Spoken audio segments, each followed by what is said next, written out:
for the first time, I'm bringing something very important to you. In the last video, you have seen that I have shown to you a video on surface areas and volumes with a code 2142, and the structure of cylinder, cone, sphere and hemisphere was discussed.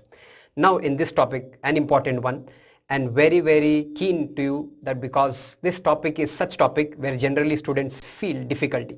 Let's make it very simple and easy for you people.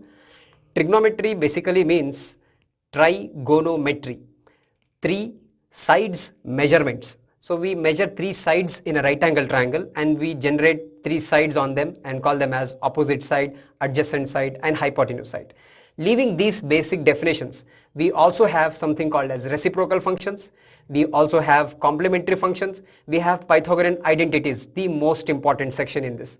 So to learn all those identities, functions, I have come up with you with a new technique. It is called as super hexagon. Super hexagon. And you know the name is hexagon. So it's a six-sided polygon.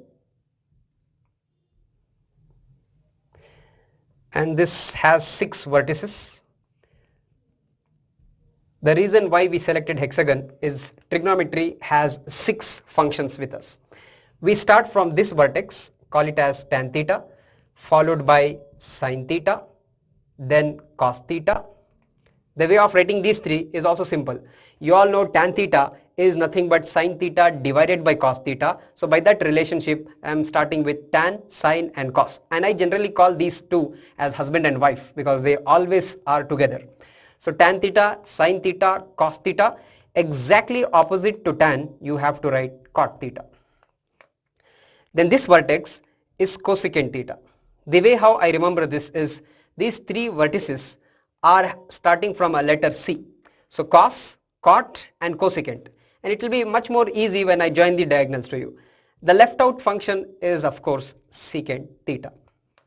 Let us join the diagonals, sin with cosecant, tan with cot and cos with secant. At center you write number 1. So this is all is the structure of hexagon that you should remember to learn all these three identities. Tan theta started with, then sin theta, cos theta, cot theta is exactly opposite to tan, and this is cosecant because all three vertices are from C, and then left out function is secant theta. Join all the diagonals and put 1 in the center. Let us see the first set of formulas called as reciprocal functions. Reciprocal functions, let us start from sin. Sin theta is nothing but equal to 1 divided by cosecant theta. I am just writing the formulas first. Then I will show you how to remember in this. Sin is 1 by cosecant. Cosecant theta is 1 divided by sin. Then we have cos theta 1 divided by secant, or secant theta is 1 divided by cos. Then we have tan theta, which is 1 divided by cot, or cot theta is 1 divided by tan. So all these reciprocal functions to learn from this super hexagon is very easy. If you see the vertices connected in this diagonal, sin theta is 1 divided by cosecant theta, cosecant theta is 1 divided by sin theta. So these two you can easily remember. Similarly, cos theta is 1 divided by secant theta and secant theta is 1 divided by cos theta in this diagonal. Tan theta is 1 divided by cot theta and cot theta is 1 divided by tan theta. So this diagonal will give you the remaining two. So by this way, reciprocal functions you can easily remember. The next set of functions is called as complementary functions. Complementary functions. You all know complement means a sum which will give you 90 degree. So the functions are somewhat like this. Sin of 90 minus theta is equal to cos theta. Cos of 90 minus theta is equal to sin theta. Then you have tan of 90 minus theta is equal to cot theta, or cot of 90 minus theta is equal to tan theta. Then last, secant of 90 minus theta is cosecant theta, and cosecant of 90 minus theta is secant theta.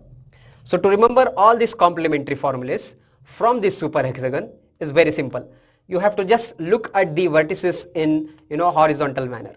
Sine of 90 minus theta is cos theta, you can see in this way. Then tan of 90 minus theta is cot theta. Secant of 90 minus theta is cosecant theta. If you go in reverse way, you will get the remaining set. Cosecant of 90 minus theta is secant theta. Cot of 90 minus theta is tan theta. And cos of 90 minus theta is sin theta. So by this way, complementary functions can be learnt very easily. So 6 plus 6, 12 formula is done. Remaining 3 important identities, very, very important. They are called as Pythagorean identities because it is generated from Pythagoras theorem. These identities are those which are essential to remember for this academic year. And to remember that, you have to see 3 sets of triangles in this.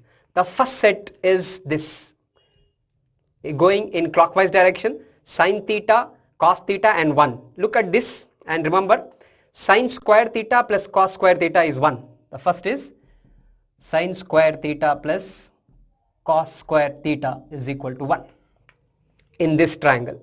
Then you can leave the next triangle, which is the second one. The third, you have to see again this in clockwise direction. 1 plus cot square theta is cosecant square theta. You have to just square these terms. 1 plus cot square theta is equal to cosecant square theta. So in this triangle, then you have to neglect this third, go for the last in clockwise direction. Tan square theta plus 1 is also secant square theta. Tan square theta plus 1 is secant square theta. Or you can also say 1 plus tan square theta is equal to secant square theta. So this completes the set of all these functions and formulas. Hope this helps a lot to you all. Do comment. I am eagerly waiting for that. Thank you very much for today's session this much.